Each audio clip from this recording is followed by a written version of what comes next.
निष्पक्ष और पारदर्शी तरीके से चयन की प्रक्रिया आज एक नए उत्तर प्रदेश की तस्वीर को हम सबके सामने प्रस्तुत करती है और उसका उदाहरण चिकित्सा स्वास्थ्य और चिकित्सा शिक्षा विभाग भी हम सबके सामने है। पिछले 8 साढ़े 8 वर्ष के अंदर एक लंबी छलांग लगाने में विभाग ने सफलता प्राप्त की है। हर एक क्षेत्र में कुछ न कुछ नया परिवर्तन करके दिखाया है। यह परिवर्तन प्रधानमंत्री मोदी जी के विकसित भारत की उस संकल्पना को आगे बढ़ाने का ही क्रम है जिसमें स्वास्थ्य के क्षेत्र में, शिक्षा के क्षेत्र में, कृषि विकास और जल संसाधन के क्षेत्र में, रोजगार और स्किल डेवलपमेंट के लिए, या फिर आज के इस नए युग के अनुरूप इमर्जिंग टेक्नोलॉजी को लेकर के कैसे आम जनमानस के जीवन में परिवर्तन लाया जा सकता है, इन सब बातों को लेकर के अगर आप देखेंगे तो स्वास्थ्य भी उस व्यवस्था का एक प्रमुख घटक है। एक स्वस्थ व्यक्ति ही स्वस्थ समाज के निर्माण में योगदान दे सकता है। एक स्वस्थ व्यक्ति ही सशक्त समाज और समर्थ राष्ट्र के निर्माण में अपनी भूमिका का निर्वहन कर सकता है। जब व्यक्ति ही स्वस्थ नहीं तो व्यवस्था कैसे स्वस्थ होगी, और जब व्यवस्था ही अस्वस्थ हो जाएगी तो उसके सारे पिलर अपने आप ही ध्वस्त होते हुए दिखाई देंगे। और यही सब कुछ होता था। 2017 के पहले व्यवस्था में यही एक घुन लग चुका था जो उसे अंदर ही अंदर खोखला किए जा रहा था। उसकी समस्या का समाधान करने के साथ ही उत्तर प्रदेश को उसके अनुरूप बनाने के लिए प्रधानमंत्री मोदी जी ने जो विजन दिया, उनके विजनरी लीडरशिप में उत्तर प्रदेश ने उन सभी मानकों को प्राप्त करते हुए आगे बढ़ने का जो निर्णय लिया, परिणाम है 8 साढ़े 8 वर्ष के अंदर हम लोग 8.5 लाख से ऊपर नौजवानों को उत्तर प्रदेश की सरकारी सेवा में, विभिन्न विभागों में, पुलिस में, शिक्षा में, स्वास्थ्य में, इंफ्रास्ट्रक्चर के लिए समर्पित विभागों में, कृषि और जल संसाधन से जुड़े हुए विभागों में सरकारी सेवा में लेने में सफल हुए हैं। एक पारदर्शी और निष्पक्ष भर्ती की प्रक्रिया का परिणाम है कि आज ये प्रक्रिया एक समय से पूरी होती है और समय पे संपन्न भी होती है। अगर मैं केवल पुलिस की भर्ती की बात करता हूं, पिछले 8 वर्षों में हम लोगों ने 2,19,000 पुलिस कार्मिकों की भर्ती सफलतापूर्वक की है, जो उत्तर प्रदेश के अंदर अपनी सेवाएं दे रहे हैं। आप सोचो कि 2,19,000 पुलिस की भर्ती केवल इन 8 वर्षों के अंदर संपन्न हुई है, जिसमें से अभी हाल ही में 60,200 से अधिक पुलिस कार्मिकों की भर्ती भी संपन्न हुई। मुझे याद है जब पहली बार हम लोगों ने पुलिस की भर्ती करनी प्रारंभ की थी जगह खाली थी, लेकिन हम लोगों को ट्रेनिंग करने की समस्याएं खड़ी हुई थी। भर्ती हमने 50,000 की निकाली, भर्ती किए तो हमारे पास ट्रेनिंग सेंटर नहीं थे। हमने जब रिव्यू किया तो पता लगा केवल 3,000 पुलिस कार्मिकों की ट्रेनिंग एक साथ हो सकती है, इससे ज्यादा नहीं। हमने मिलिट्री, पैरामिलिट्री, अन्य राज्यों के ट्रेनिंग सेंटर लिए, तब किसी प्रकार से उस ट्रेनिंग को हम पूरा कर पाए थे। और इस बार हमने 60,200 पुलिस कार्मिकों की भर्ती की। आरक्षी पुलिस की इस भर्ती में 60,244 भर्ती की प्रक्रिया को संपन्न करने के बाद आज उत्तर प्रदेश के ही ट्रेनिंग सेंटर में सभी नौजवान अपनी ट्रेनिंग ले रहे हैं और बेहतरीन सुविधा हम लोगों ने वहीं पर उनको दे करके उत्तर प्रदेश के अंदर इंफ्रास्ट्रक्चर को इस रूप में आगे बढ़ाया है। कहां 3,000 की ट्रेनिंग नहीं हो पाती थी, आज 60,000 से ज्यादा उत्तर प्रदेश के नौजवान उत्तर प्रदेश में ही ट्रेनिंग ले रहे हैं। भर्ती की प्रक्रिया में भी ऐसे ही होता था। और किस प्रकार की भर्तियां होती थी? हमें बहुत सारी भर्तियों को उस समय सीबीआई को देना पड़ा था। इस समय आप देख रहे होंगे एक व्यक्ति 8-8 जगह में नाम लिखा करके पैसा लिए जा रहा था, वो तो जब जांच में सामने आया तब पता लग रहा है ये कौन लोग हैं। ये वही लोग हैं जो एक परिवार के लोग पैसा लेकर के और ये भर्ती करते थे और उत्तर प्रदेश की जनता को इस प्रकार के लूटते थे। जो लूट आज उस रूप में देखने को मिली, वो भर्ती 2016 की भर्ती है वो, और जांच करवाई थी हम लोगों ने। चल रही है जांच अभी। वो जांच समय पे हो जाएगी तो बहुत सारे ऐसे महाभारत के रिश्ते अब बाकी का जीवन जेल में ही बिताने के लिए मजबूर होंगे, क्योंकि उनके कारनामे ऐसे थे कि वे कारनामे उत्तर प्रदेश को लगातार धरातल की ओर लेके जा रहे थे। विकास की बुलंदियों को छूने की बजाय उसको गर्त की ओर धकेलने में सहायक हो रहे थे, और यही होता था। यह उत्तर प्रदेश जिस पर प्रकृति और परमात्मा की असीम कृपा है, वह उत्तर प्रदेश को बीमारू बना दिया। जब प्रदेशी बीमारू हो गया तो नागरिकों के क्या हाल होते रहे होंगे। पहचान का संकट खड़ा हो गया। नौजवान को नौकरी नहीं, बेटी सुरक्षित नहीं, व्यापारी असहाय रहता था, किसान आत्महत्या करने के लिए मजबूर होता था। यहां पर परंपरागत उद्यम बंदी की कगार की ओर जा रहे थे। चारों ओर अव्यवस्था थी, अराजकता का सा वातावरण था। कोई भी पर्व और त्योहार आता था उससे पहले दंगे शुरू हो जाते थे। पर्व और त्योहार उत्साह और उमंग के लिए होते हैं, सामाजिक सद्भाव के लिए होते हैं, लेकिन उत्तर प्रदेश में उल्टा होता था। लेकिन आज पिछले 8 वर्ष में कोई भी व्यक्ति हो, कोई भी समुदाय हो, कोई भी जनपद हो, पर्व और त्योहार के एक मानक है, एक स्टैंडर्ड है। उस स्टैंडर्ड के अनुसार ही लोग उत्साह और उमंग के साथ उन आयोजनों में भागीदार बनते हैं। सामाजिक सौहार्द भी है। यह सामाजिक सौहार्द राष्ट्रीय एकता को भी संबल देता है। हर एक व्यक्ति के मन में एक नया उत्साह है, उमंग है, और केवल यह उत्साह और उमंग अब केवल पर्व और त्योहारों के लिए ही नहीं है।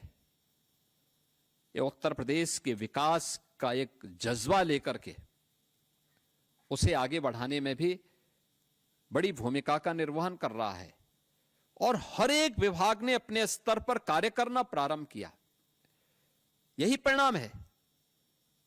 जिस उत्तर प्रदेश की अर्थव्यवस्था आज से 8 वर्ष पहले,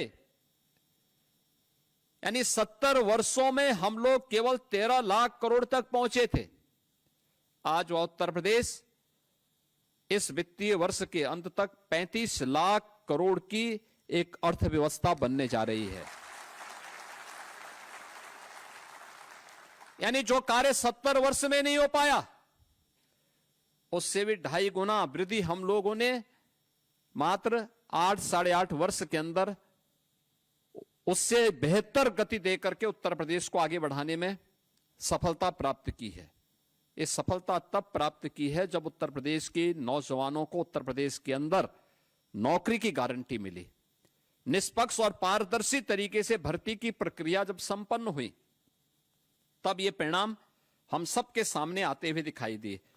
मैं यहां पर जब चिकित्सा शिक्षा और चिकित्सा स्वास्थ्य की बात कर रहा हूं, आपने देखा होगा इसी सभागार में हम लोगों ने इससे पहले स्वास्थ्य विभाग की 1354 स्टाफ नर्स की भर्ती भी सफलतापूर्वक संपन्न की थी।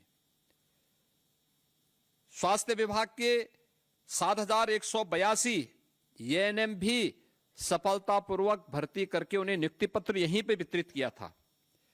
1102 स्पेशलिस्ट चिकित्सकों की भी भर्ती की प्रक्रिया करने के बाद उन्हें नियुक्ति पत्र वितरण का कार्य भी किया गया।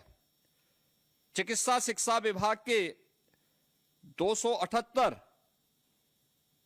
जो एसोसिएट प्रोफेसर्स थे, उनकी भी भर्ती की प्रक्रिया को संपन्न किया और उत्तर प्रदेश के जो हमारे बड़े बड़े चिकित्सा संस्थान हैं, उनके लिए 2142 स्टाफ नर्स की भी भर्ती की प्रक्रिया को सफलतापूर्वक अकेले एक विभाग के स्तर पर इतनी भर्ती की प्रक्रिया संपन्न हुई, जिन्हें नियुक्ति पत्र देकर के आज वे उत्तर प्रदेश के विकास में अपना योगदान दे रहे हैं। यही उत्तर प्रदेश है जिसके बारे में डिप्टी सीएम श्री ब्रजेश पाठक जी कह रहे थे कि उत्तर प्रदेश में गवर्नमेंट मेडिकल कॉलेजेस 17, जनपद हैं 75, आबादी उस समय 20 करोड़, आज वो 25 करोड़ के आसपास, लेकिन मेडिकल कॉलेज 17 थे। आज उत्तर प्रदेश के अंदर सरकारी और निजी क्षेत्र को मिलाकर के देखेंगे तो जो पहले 40 मेडिकल कॉलेजेस थे, जिसको बनने में 100 साल से ज्यादा लगे थे, आज उसी उत्तर प्रदेश में हम लोगों ने पिछले 8-8.5 वर्ष में मेडिकल कॉलेजेस की संख्या बढ़ा करके 80 से ऊपर हम पहुंचाने में सफल हुए हैं। और आज 1 डिस्ट्रिक्ट 1 मेडिकल कॉलेज या उत्तर प्रदेश की पहचान बन रही है। मेडिकल कॉलेज बनेगा तो केवल मेडिकल कॉलेज एडमिशन ही नहीं होते हैं, उसमें मेडिकल के प्रोफेसर भी, एसोसिएट प्रोफेसर भी, असिस्टेंट प्रोफेसर भी, उसमें अन्य क्लरिकल स्टाफ भी, उसमें स्टाफ नर्स भी, फार्मासिस्ट भी, टेक्नीशियंस भी, इन सब की भी भर्ती होती है। इस सभी भर्ती की प्रक्रिया के साथ जोड़ करके उन सबको भी नौकरी दी गई। वह भी उसके साथ उन्हें वहां पर हर एक मेडिकल कॉलेजेस में बड़े पैमाने पे ये सभी पद देने के साथ वहां भर्ती की प्रक्रिया को भी उसी रूप में आगे बढ़ाने का कार्य किया गया। परिणाम है कि आज जनपद स्तर पर लोगों को सुविधाएं मिलनी प्रारंभ हुई। पहले आपको किसी भी हॉस्पिटल में आप जाते थे तो हॉस्पिटल बंद मिलता था, दवा नहीं मिलती थी, डॉक्टर है तो दवा नहीं है, दवा है तो डॉक्टर नहीं है, अगर दवा और डॉक्टर उपलब्ध है तो बिजली नहीं है, कोई सुविधा नहीं मिल पाती थी। आज उत्तर प्रदेश मेडिकल कॉरपोरेशन के माध्यम से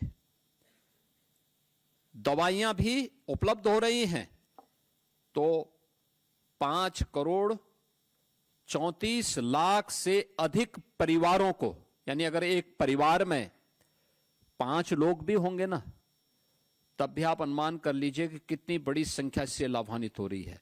यह आयुष्मान भारत कार्ड की सुविधा से यहां पर उत्तर प्रदेश के अंदर लाभान्वित हो रही है। लगभग 80 लाख से ऊपर लोगों ने आयुष्मान भारत की सुविधा का लाभ अब तक लिया है, जिसके लिए लगभग 3000 करोड़ रुपए से अधिक की राशि उत्तर प्रदेश सरकार ने भारत सरकार के साथ मिलकर के पेमेंट किया है उन गरीबों की बेहतर चिकित्सा सुविधा के लिए। अभी हाल ही में हम लोगों ने उत्तर प्रदेश के शिक्षकों के लिए कैशलेस मेडिकल सुविधा की घोषणा की है। आप अनुमान करिए कि 11 लाख शिक्षक यानी 11 लाख परिवार, सीधे सीधे 55 लाख लोग सीधे सीधे इस सुविधा से लाभान्वित होने वाले हैं। यानी आज सरकार के पास क्षमता है तो सरकार ये सुविधा उनको उपलब्ध करवा रही है, और वह गवर्नमेंट मेडिकल कॉलेजेस में भी, इम्पैनल्ड हॉस्पिटल्स में भी ये सुविधा प्राप्त कर रहे हैं। पहले इक्के दुक्के हॉस्पिटल में, लखनऊ में या बीएचयू वगैरह में छोड़ दिया जाए तो बाकी कहां आईसीयू कहीं भी नहीं था, ब्लड बैंक नहीं मिल पाता था, डिजिटल एक्सरे, कलर डॉपलर नहीं मिल पाता था, सीटी और एमआरआई तो बहुत दूर की बात है। आज उत्तर प्रदेश के अंदर आप देखेंगे हर जनपद में ब्लड बैंक है, हर जनपद में आईसीयू की सुविधा है। हम लोग जब 17 में आए थे तब उत्तर प्रदेश के अंदर 2/3 से अधिक जनपद ऐसे थे जहां पर एक भी आईसीयू के बेड नहीं थे। आज उत्तर प्रदेश के अंदर हर जगह आप जाएंगे, आपको वहां पे आईसीयू के बेड भी मिलेंगे, मिनी आईसीयू भी मिलेंगे, डिजिटल एक्सरे की सुविधा मिलेगी, ब्लड बैंक भी मिलेगा। किसी भी प्रकार की वायरस जनित, विषाणु जनित बीमारी में जिसमें प्लेटलेट्स काउंट कम होते हैं तो ब्लड सेपरेटर यूनिट या इस प्रकार की सुविधा भी वहां लोगों को, एक सामान्य गरीब से गरीब पेशेंट को प्राप्त होता है। डायलिसिस की सुविधा सभी 75 जनपदों में फ्री में सुविधा, हर गरीब के लिए फ्री में सुविधा। ऐसे ही हर एक क्षेत्र में यह सुविधा उपलब्ध करो। यानी अगर मेडिकल कॉलेजेस की संख्या, हॉस्पिटल्स की संख्या बढ़ी है तो जनता को दी जाने वाली सुविधाएं भी उसी क्रम में बढ़ाई गई हैं। टेक्नीशियन हो या फिर कनिष्क सहायक, ये किसी भी संस्थान की एक बैकबोन होती है, उसकी रीढ़ की हड्डी होती है। आप अगर अपनी कार्य पद्धति को ठीक करेंगे, बहुत सारे लोगों को सहायता मिलती है। कनिष्क सहायक क्लेरिकल काम उसका होगा, लेकिन अगर वह अपनी कार्य पद्धति के माध्यम से फाइल में तीव्रता ला दे, त्वरित गति से कार्य करना प्रारंभ करेगा, तो कहीं कोई समस्या नहीं आ सकती। अनावश्यक रूप से किसी को वेट नहीं करना पड़ेगा, ना पेशेंट परेशान होगा, ना इम्पैनल्ड हॉस्पिटल, ना कोई अन्य कर्मचारी या कोई डॉक्टर, कोई भी परेशान नहीं होगा। ऐसे ही टेक्नीशियन समय पे अपने सारे कार्यों को करें और अपने कौशलता का परिचय न केवल एक्सरे या अल्ट्रासाउंड करने में करें, बल्कि इस बात का भी ध्यान रखें कि अब जो नए उस पर आप देखते होंगे, नई टेक्नोलॉजी से जुड़े हुए जितने भी इस प्रकार के मशीनें आई हैं, उनके जो वायर होते हैं बहुत सॉफ्ट होते हैं। ऑप्टिकल फाइबर जो इस्तेमाल किया जाता है, उसको कैसे फोल्ड करना है, कैसे सुरक्षित रखना है, अगर आपने उसमें थोड़ी भी लापरवाही की तो फिर वो एक्सरे बंद हो जाएगा और वे मशीनें काम करनी बंद कर देंगे। हमें उस समय देखना होगा, उसके बारे में पहले से ट्रेनिंग लेनी होगी, पहले से अपनी तैयारी करनी होगी। आज भी आप देख रहे होंगे कि यहां पे एक साथ 1112 तो कनिष्क सहायक और 22 टेक्नीशियन एक साथ नियुक्ति पत्र प्राप्त कर रहे हैं। यानी बहुत बड़ी संख्या है। ये बड़ी संख्या इस बात को बताती है कि सरकार की इच्छा शक्ति है कि हम जनता जनार्दन की सेवा के लिए अच्छे लोग दें। चयन की प्रक्रिया इसीलिए संपन्न हुई।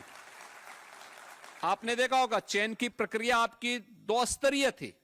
पहले आपने पीईटी पास किया होगा, पीईटी पास करने के बाद फिर अधीनस्थ सेवा चयन आयोग ने आपकी चयन की प्रक्रिया को संपन्न किया। यानी कहीं भी कोई गुंजाइश नहीं है कि कोई व्यक्ति इधर उधर से सिफारिश कर सके, कहीं भी वो कर सके। आपने देखा होगा अभी कल ही पीटी की परीक्षाएं संपन्न हुई, 25 लाख लोग उसमें एप्लीकेंट हुए। सरकार उन सबको कहीं ना कहीं समायोजित करने के लिए अलग अलग क्षेत्र में, कोई सरकारी क्षेत्र में जा रहा है, कोई निजी क्षेत्र में जा रहा है, कोई स्वयं का उद्यम स्थापित कर रहा है, कोई एमएसएमई सेक्टर में जाएगा। कार्य की कमी नहीं, कार्य करने की इच्छा शक्ति होनी चाहिए और उस होने के अभ्यास को ही सरकार आगे बढ़ाने में एक बड़ी भूमिका का निर्वहन कर रही है। आज हम लोगों ने इस दिशा में जो कार्य प्रारंभ किए, आज उसी का परिणाम है कि प्रदेश के अंदर तेजी के साथ एक तरफ सरकार ने सुविधा उपलब्ध करवाई, तो दूसरी तरफ प्रदेश के अंदर अगर आप देखेंगे मेडिकल कॉलेज बढ़े, तो मेडिकल कॉलेज में छात्रों की संख्या भी उसी रूप में बढ़ाई गई।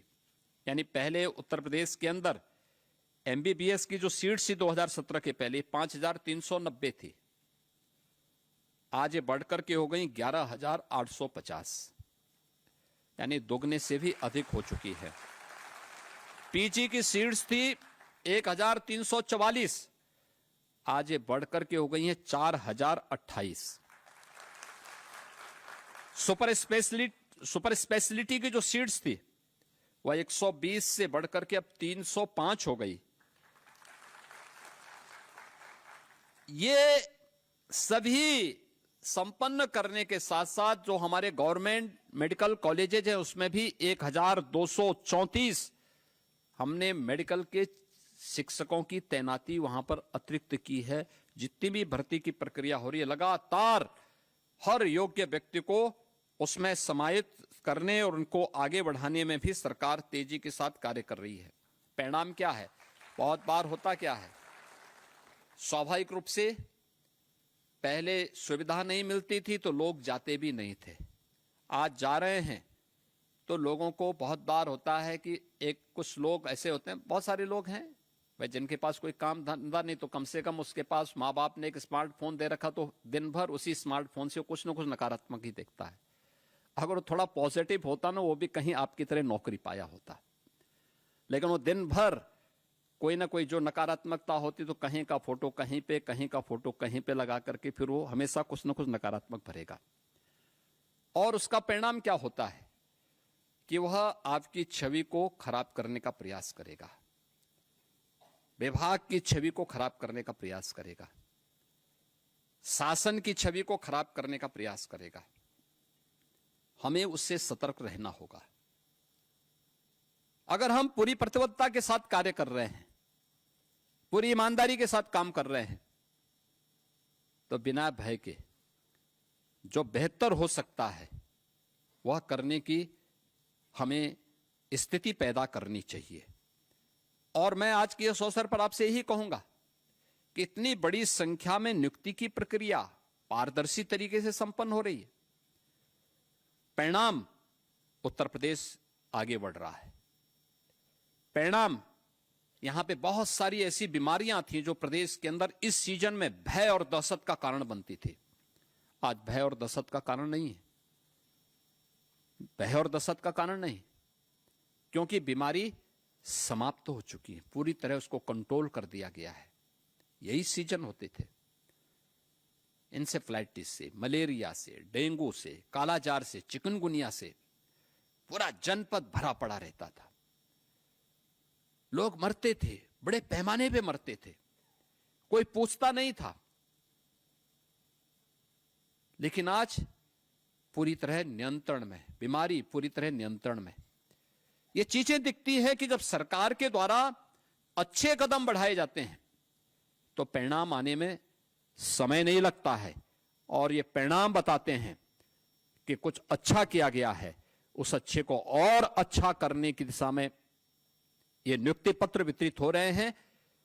कोई सिफारिश आपको नहीं करनी पड़ी, कोई लेन देन कहीं से नहीं करना पड़ा, तो सरकार भी आपसे अपेक्षा रखती है कि बिना किसी सिफारिश के सामने जो भी आया उसको मान करके चलिए कि वह ईश्वर की एक प्रतिकृति है, वह आपके सामने आया है, भले ही गरीब दिखता होगा लेकिन उसके प्रति श्रद्धा और सम्मान का भाव हो, उसको हम पूरी सेवा दें, बेहतर से बेहतर सेवा दें। किसी भी स्तर पर उसके साथ कोई भेदभाव नहीं होना चाहिए। अगर ये आप करके दिखाते हैं तो अपनी जिम्मेदारियों का ईमानदारी पूर्वक निर्वहन करते हैं।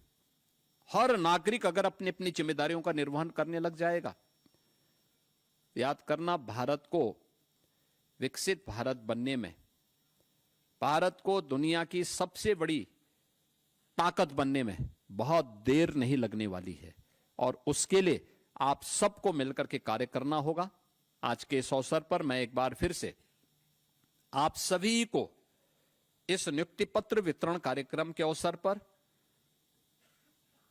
आपको, आपके अभिभावकों को हृदय से बधाई देता हूं, आपके उज्जवल भविष्य की कामना करता हूं। अधीनस्थ सेवा चयन आयोग और चिकित्सा स्वास्थ्य विभाग को नियुक्ति की प्रक्रिया को समयबद्ध तरीके से आगे बढ़ाने के लिए, क्योंकि बहुत सारे लोग थोड़ा उतावले हो रहे थे कि हमें नियुक्ति पत्र नहीं मिल पा रहा है। हमने कहा वेरिफिकेशन होने दीजिए, क्योंकि वेरिफिकेशन का परिणाम क्या होता है कि फिर एक ही व्यक्ति 8 जगह से वेतन आहरित नहीं कर सकता, बदनामी तो आप ही लोगों की होती है फिर।